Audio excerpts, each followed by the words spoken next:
Good morning and welcome to English online class. So आज हम पढ़ेंगे लेसन 2 ऑन वॉयल्स, जिसे लिखा है जे कृष्णमूर्ति ने और जिसके ऑथर हैं जे कृष्णमूर्ति, जैसे कि आप देख सकते हो बोर्ड पे। और अगर हम ऑथर की बात करते हैं, हम लेखक की अगर हम बात करते हैं, तो इनकी जो आइडियाज है, इनकी जो विचार है, बहुत ज्यादा रिवोल्यूशनरी, या अगर हम कह सकते हैं हिंदी में तो क्रांतिकारी है। He wants to change this traditional world. ये इस जो पारंपरिक जो संसार है, जो सदियों से एक जैसा ही है, जो चलता आ रहा है, जो बिल्कुल अपनी ट्रेडिशनल वैल्यूज पे, ट्रेडिशनल आदर्श में जो बसा हुआ है, उसको बदलना चाहते हैं।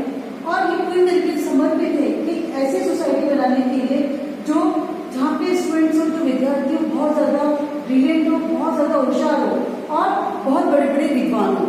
सो आज हम इसी बारे में पढ़ेंगे और इस लेसन के थ्रू ये बताना चाहते हैं कि जो वायलेंस है या जो हिंसा है, ये पूरे समाज में एक चिंता का विषय है। इस पूरी दुनिया में केवल एक भारत की या कुछ सीमित जगहों की अगर हम बात छोड़ दें, ये पूरी दुनिया के लिए एक चिंता का विषय है। और अगर इसी को लेकर जो लेखक है वो इसी बात को लेकर बहुत ज्यादा चिंतित है और वो ये सोचता है कि एक एजुकेशन या हमारी शिक्षा ही एक ऐसा माध्यम है जिसके थ्रू या जिसके द्वारा हम इस समाज को बदल सकते हैं और हिंसा को खत्म कर सकते हैं।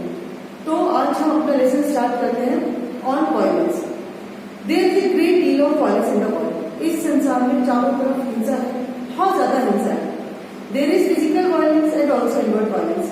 फिजिकल वायलेंस शारीरिक हिंसा और इनवर्ट वायलेंस मतलब आंतरिक हिंसा, यानी कि जो हिंसा है वो केवल बाहरी नहीं है बल्कि आंतरिक हिंसा भी है। Physical violence is to kill another to hurt other people consciously. Physical violence का मतलब होता है, यानी कि जो शारीरिक हिंसा है उसका मतलब होता है जानबूझकर, कॉन्शियसली, मन से, डेलिबरेटली, जानबूझकर अपने मन से इस काम को दूसरों को मारना, दूसरे को नुकसान पहुंचाना। और विदाउट थॉट टू से क्रूअल थिंग्स, या बिना सोचे विचारे किसी को अपशब्द कहना, कुछ कठोर शब्द कहना। फुल ऑफ एंटेगनिज्म एंड हेट, जो पूरी तरीके से जो विचार है पूरी तरीके से एक दूसरे के विरोधी है और एक दूसरे से ईर्ष्यास्पद है। अनइनवर्टली इनसाइड द स्किन, और अगर इनवर्टली या अगर हम अंदर की बात करते हैं तो यानी कि मन ही मन जो हम काम करते हैं जिसमें हम बहुत सारी चीजें शामिल है, वो कहलाता है हमारी आंतरिक हिंसा। लाइक डिसलाइक पीपल, अगर हम आंतरिक हिंसा की बात करें तो उसमें आता है लोगों को नापसंद करना, टू हेट पीपल, लोगों से नफरत करना, टू क्रिटिसाइज पीपल, लोगों की आलोचना करना। ये सब हमारी आंतरिक हिंसा में या इनवर्ट वायलेंस में आता है। Inwardly we are always battling not only with others but with ourselves. अगर हम अपने मन की बात करें तो हम हमेशा लड़ते रहते हैं, झगड़ते रहते हैं, नॉट ओनली विद अदर्स, दूसरों से नहीं, बट विद आवरसेल्व्स, बल्कि हम अपने खुद से भी लड़ते हैं, अपने खुद से भी हम संघर्ष करते हैं। We want people to change, हम चाहते हैं कि लोगों में परिवर्तन आए, लोग बदले। We want to force them to our way of thinking, हम उनको इस बात के लिए मजबूर करते हैं या हम उनको इस बात के लिए प्रेशराइज करते हैं कि वो हमारे अनुसार ही अपनी विचारधारा को बदलें या जैसा हम चाहते हैं वो वैसा करें। In the world as we grow up we see a great deal of violence. इस संसार में जैसे जैसे हम बड़े होते हैं, चारों तरफ हमें हिंसा ही हिंसा दिखाई देती है। At all levels of human existence, मनुष्य की जहाँ भी उत्पत्ति है, जहाँ जहाँ मनुष्य की उत्पत्ति है वहाँ वहाँ हमें सिर्फ हिंसा ही दिखाई देती है। द अल्टीमेट वायलेंस इज वार, और जो फाइनल क्या कहते हैं कि जो लास्ट स्टेज होती है वार की, जो आखिरी चरण होता है हिंसा का, वो होता है युद्ध या war. The killing for ideas, और ये युद्ध किस किस चीज के लिए होता है? द किलिंग ऑफ आइडियाज, विचारों के लिए। For so called religious principle, या हम हमारे जो कहते हैं हम बहुत ज्यादा धार्मिक है, हमारे धार्मिक उद्देश्यों के लिए। फॉर नेशनलिटीज, अपनी राष्ट्रीयता के लिए।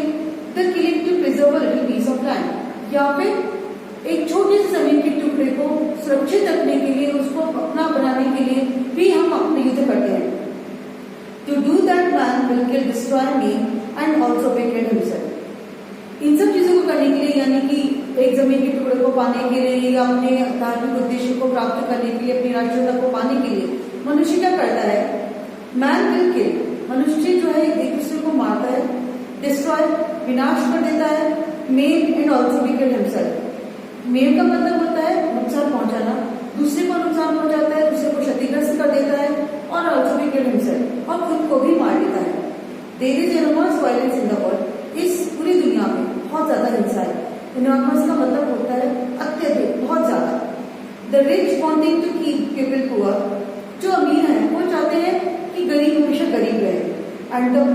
पॉवर्टी टू गेट रिच, जबकि गरीब चाहता है कि वो अमीर बने, and in this process hating the rich. और इस जो प्रक्रिया है कि अमीर से गरीब, गरीब से अमीर बनने की, इसमें जो गरीब है वो अमीरों से नफरत करना शुरू कर देता है। And you be caught in society और also going to contribute to this. पर क्योंकि आप भी समाज का एक हिस्सा है, तो आपका भी इसमें कहीं ना कहीं कुछ ना कुछ योगदान होता है। There is violence between husband, wife and children. आज हिंसा केवल हमारे आस पड़ोस में या अपने दूसरे देशों से ही नहीं है, बल्कि हस्बैंड, वाइफ और बच्चों से भी है। There is violence, antagonism, hate, cruelty, ugly criticism, anger, all this is inherent in man. ये जो भी हिंसा है, जो भी विरोधाभास है, एंटेगनिज्म का मतलब होता है एक दूसरे के विचारों में विरोधाभास, जो भी नफरत है, जो भी ईर्ष्या या कह सकते जो भी निर्दयता है, जो अगली क्रिटिसिज्म या जो भद्दी आलोचना है, गुस्सा है, all this is inherent in man. ये मनुष्य में जन्म से ही होता है। Inherent in each human being, ये सब मनुष्य में शुरू से ही, जब से वो पैदा होता है, जब से ही होता है। It is inherent in you, ये आप में भी है। And education is suppose to help you to go beyond all that. और शायद हम ऐसा कह सकते हैं कि जो एजुकेशन या जो हमारी शिक्षा है, वो हमको इन सब चीजों से मुक्ति दिला सकती है।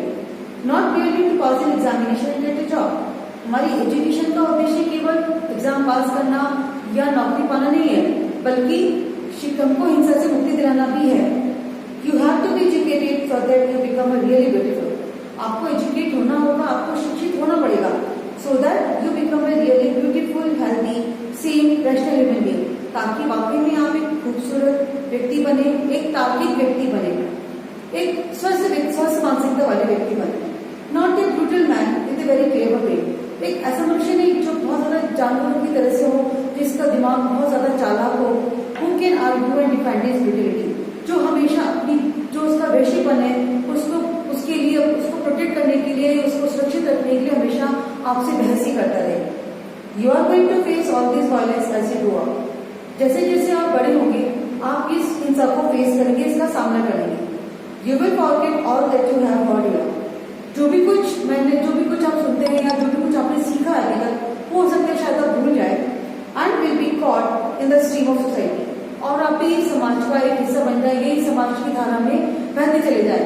मतलब जो भी समाज में जो भी आप देख रहे हैं, जो भी आपके सामने होता आ रहा है, हो सकता है कि आप भी उसमें शामिल हो जाए और आप भी वैसे ही करने लग जाए। You will become like the rest of the cruel, hard, bitter, angry, violent world. आप भी बाकी जैसे लोग हैं, आप भी उसी तरीके से हो जाए जो बहुत ज्यादा निर्दयी हैं, बहुत ज्यादा क्रूअल है, बहुत ज्यादा गुस्से वाले हैं, और इस संसार को जिन्होंने हिंसात्मक बना दिया है। And you will not help to bring about a new society, a new world. और हो सकता है कि शायद आप भी कोई नया समाज ना बना पाए, कोई नया संसार ना बना पाए, but a new world is necessary. लेकिन एक नई संसार की आवश्यकता तो है। ए न्यू कल्चर नेसेसरी, एक नया संस्कृति हमें चाहिए। The old culture is dead, buried, burned, exploded, vaporised. जो हमारी पुरानी संस्कृति या जो हमारी परंपरागत जो हमारी संस्कृति है, उसे हमें दफनाना होगा, उसे हमें जलाना होगा, उसको हमें भाप बनकर उड़ाना होगा। You have to create a new culture. आपको तो एक नई सभ्यता का निर्माण करना है। A new culture can not be based on violence. एक नई संस्कृति कभी भी हिंसा पर आधारित नहीं हो सकती। The new culture depends on you because the older generation has built a society based on violence. जो नई संस्कृति है वो पूरी तरीके से आप पर निर्भर है, आप पर आधारित है, क्योंकि जो पुरानी पीढ़ी है उसने जो समाज बनाया या जो संस्कृति उसने बनाई वो पूरी तरीके से हिंसात्मक थी, बेस्ड ऑन एग्रेसिवनेस, जो बहुत गुस्से वाली थी। And it is this that has caused all the confusion, all the mislead. शायद इसी वजह से जो हमारी पुरानी पीढ़ी है या जो हमारी पुरानी संस्कृति है, जो बहुत गुस्से वाली है, बहुत हिंसात्मक है, इसी की वजह से आज जो भी हमें आपस में जो मतभेद है या जितने भी दुख है वो हमें दिखाई देते हैं। The older generation have produced this world. जो पुरानी पीढ़ी है, ओल्डर जनरेशन जो है, उन्होंने संसार का निर्माण किया। And you have to change, लेकिन उसको बदलने की जिम्मेदारी आप पर है। You can not just sit back and say, आप केवल बैठकर ये नहीं कह सकते I will follow the rest of the people, कि मैं बाकी के लोगों का अनुसरण करूंगा या जैसे बाकी के लोग करते हैं मैं वैसे ही करूंगा या मैं वैसे ही करूंगी। And seek success and position, और जैसे मेरे को अपने अपनी पोजीशन, अपना एक पद पाई चाहिए, एक सक्सेस चाहिए, तो मैं बाकी की जैसे करता आ रहा है मैं भी वैसे ही करूँ। इफ यू डू, अगर आप भी वैसे ही करते, यानी कि जैसे बाकी के लोग कर रहे हैं, एक दूसरे को मारना, एक दूसरे से ईर्ष्या करना, तो your children are going to pay for. तो हो सकता है कि आपके बच्चे इसकी कीमत चुकाएं। So you have to take all that into account. तो ये बहुत जरूरी है कि आप इन सब चीजों को ध्यान में रखें। The outward cruelty of man to man the name of God, जो मनुष्य की जो बाहरी हिंसा है ना भगवान के नाम पर, in the name of religion, धर्म के नाम पर, in the name of self importance, अपने आप को सबसे ज्यादा अहमियत देने के नाम पर, in the name of the security of the family, अपने फैमिली को संरक्षण देने के नाम पर, उसको सुरक्षित रखने के नाम पर जो भी हिंसा है, ये सब आपको ध्यान रखना होगा और उसको आपको खत्म करना होगा। You will have to consider outward cruelty and violence. आपको जो बाहरी हिंसा है, जो बाहरी निर्दयता है, उस पर ध्यान देना होगा। And the inward violence which you do not get know. लेकिन ये तो सिर्फ बाहरी हिंसा की बात कर रहे हैं। इनवर्ड जो वायलेंस यानी कि जो हमारे मन की हिंसा है, उसके बारे में तो अभी आपका जानना बाकी है। You are still young but as you grow older, अभी आप बहुत छोटे हैं, अभी आप बहुत यंग हैं, लेकिन जैसे जैसे आप बड़े होंगे, जैसे जैसे आप मेच्योर होंगे, परिपक्व होंगे, you will realise how inwardly man goes to hell. आप महसूस करेंगे कि धीरे धीरे मनुष्य नर्क की तरफ जा रहा है, गोस टू ग्रेट मिजरी, बहुत बड़े बड़े दुखों का सामना उसको करना पड़ रहा है, because is in constant battle with himself, with his wife, with his children, with his neighbours, with his gods. क्यों है उसको इतने सारा दुख? क्योंकि वो लगातार संघर्ष करता रहता है। बैटल का मतलब संघर्ष, या यूं हम कह सकते हैं अपनी वाइफ के साथ, अपने बच्चों के साथ, अपने नेबर्स के साथ, अपने भगवान, अपने देवी देवताओं के साथ। He is in sorrow and confusion, वो बहुत ज्यादा दुखी है, बहुत ज्यादा भ्रमित है। And there is no love, no kindness, no generosity and no charity. ना उसके पास प्यार है, ना कोई दयालुता है, ना काइंडनेस है, ना ही कोई दयादार है। And a person may have a PhD after his age, or he may have become a businessman with houses and cars। भले ही एक व्यक्ति के पास PhD की डिग्री हो, बड़ा सा बिजनेसमैन हो, जिसके पास बहुत सारे घर, बहुत सारी कारें हो, but he has no love, लेकिन अगर उसके पास प्यार नहीं है, no affection, उसकी किसी से उसका कोई लगाव नहीं है, no kindness, अगर उसमें दया नहीं है, no consideration, किसी के लिए उसके मन में कोई विचार नहीं है, he is really worse than animal। तो ये कहना बिल्कुल सही होगा कि वो जानवर से भी गया पीता है, because he contributes to a world that is destructive, क्योंकि वो इस संसार को जो कि बहुत ज्यादा विनाशकारी है, उसमें अपना एक केवल कॉन्ट्रीब्यूशन ही दे रहा है उस विनाश को बढ़ाने में। So why you are young, इसीलिए जब तक आप यंग हैं, जब तक आप जवान हैं, you have to know all this things. आपको इन सब चीजों को जानना बहुत जरूरी है। You have to be shown all this things, आपको इन सब चीजों को बताना होगा। You have to expose to all this things, आपको इन सब चीजों को अपने दिमाग से निकालना होगा। So that your mind begins to think, ताकि आपका दिमाग आगे सोचना शुरू करे। Otherwise you will become like the rest of the world, वरना तो जैसे बाकी के लोग हैं संसार में, वैसे ही आप भी हो जाएंगे। And without love, without affection, without charity and generosity, life becomes a terrible business. और बिना प्यार के, बिना अटैचमेंट के, बिना एक दूसरे के साथ लगाव के, बिना किसी धर्म के, बिना किसी जेनरसिटी या उदारता के, life becomes a terrible business. हमारे जीवन में केवल और केवल एक बिजनेस बनकर रह जाता है, जहाँ पे केवल आदान प्रदान ही होता है, इसके अलावा और कोई हमारा कुछ नहीं होता। Life that is why one has to look into all this problems of violence. इसीलिए ये जो भी हिंसा के जो भी जितने भी कारण हैं, हमें उनके बारे में जानना होगा। Not to understand violence is to be really ignorant. अगर हम हिंसा के बारे में जानकर भी नहीं जानते हैं कि हिंसा का क्या कारण है या हिंसा किस वजह से हो रही है, तो इसका मतलब हम बहुत ज्यादा अज्ञानी है। And merely to carve out a little road for oneself, और हमारा केवल एक ही उद्देश्य है कि हम अपने लिए छोटा सा एक छेद बनाए, एक छोटा सा अपना घर बनाए, and living in that little hole, उसी छेद में या जो हमारा घर कह सकते हैं हम, उस घर में रहते रहे, फाइटिंग ऑफ एवरीबॉडी, एक दूसरे से लड़ते रहे। इज नॉट टू ये रहना घर में रहना नहीं है कि आप हमेशा एक दूसरे से लड़ते रहे, एक छोटा सा आपने अपना दायरा सीमित कर लिया, आप उसी में रह रहे हैं, तो ये रहने में रहना नहीं है। It is up to you, ये आप पर है। From now on you have to know all about all these things. अब से आपको इन सब चीजों के बारे में जानना होगा। You have to choose deliberately to go the way of violence और to stand up in society. आज आपके पास आपको खुद ही सोचना होगा कि आपको किस रास्ते पर चलना है, आपको हिंसा के रास्ते पे चलना है या सोसाइटी जो बहुत ज्यादा ट्रेडिशनल है, बहुत ज्यादा आदर्शवादी है, जो बहुत ज्यादा पारंपरिक है, उसके खिलाफ खड़ा होना होगा। B free, live happily, joyously, without any antagonism, without any hate. आप मुक्त रहे, स्वच्छंद रहे। स्वच्छंद मतलब आपके मन में किसी को लेकर कोई द्वेष, कोई विरोधाभास ना हो। खुश रहे, आनंद से रहे, बिना किसी नफरत के, बिना किसी विरोध से रहे। Then life becomes something quite different. तब हम कह सकते हैं कि हमारी लाइफ कुछ अलग है। Then life has a meaning, is full of joy and charity. तभी हमारी लाइफ का कुछ मीनिंग होगा, खुश भरी हमारी लाइफ में खुशियां होंगी और कहना चाहिए कि हमारे विचारों में स्पष्टता होगी। When you woke up this morning, did you look out of the window? जब आप आज सुबह उठे कि आपने खिड़की के बाहर देखा? You would have seen those hills become saffron as the sun rose against the lovely blue sky. आपने नोटिस किया होगा, आपने देखा होगा कि जब सूरज उदय हुआ तो उसकी किरणों की वजह से जो स्काई, जो हिल्स हैं, वो कैसे हो गए, केसरिया हो गए हैं। And as the birds begin to sing and the early morning cuckoo, और जैसे ही सूरज उदय हुआ, चिड़ियाओं ने गाना शुरू कर दिया, कुकू ने चहचहाना शुरू कर दिया। There was a deep silence all around.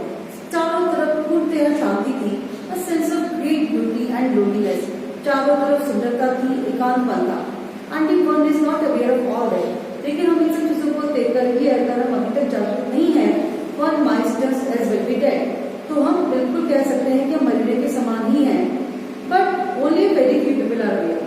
लेकिन इन चीजों को लेकर कुछ लोग ही जागरूक हैं, कुछ लोग ही इन बारे में सोचते हैं। You can be aware of it only when your mind and heart are open. आप भी इस बात को लेकर जब भी सोच सकते हैं जब आपका दिल और आपका दिमाग दोनों खुला हुआ होगा। इसका मतलब ये कि जब आपके मन में किसी तरह का लेकर कोई द्वेष, कोई ईर्ष्या, कोई नफरत नहीं होगी, तभी आप नेचर की ब्यूटी को आप एंजॉय कर सकते हैं, बाकी चीजों को आप एंजॉय कर सकते हैं।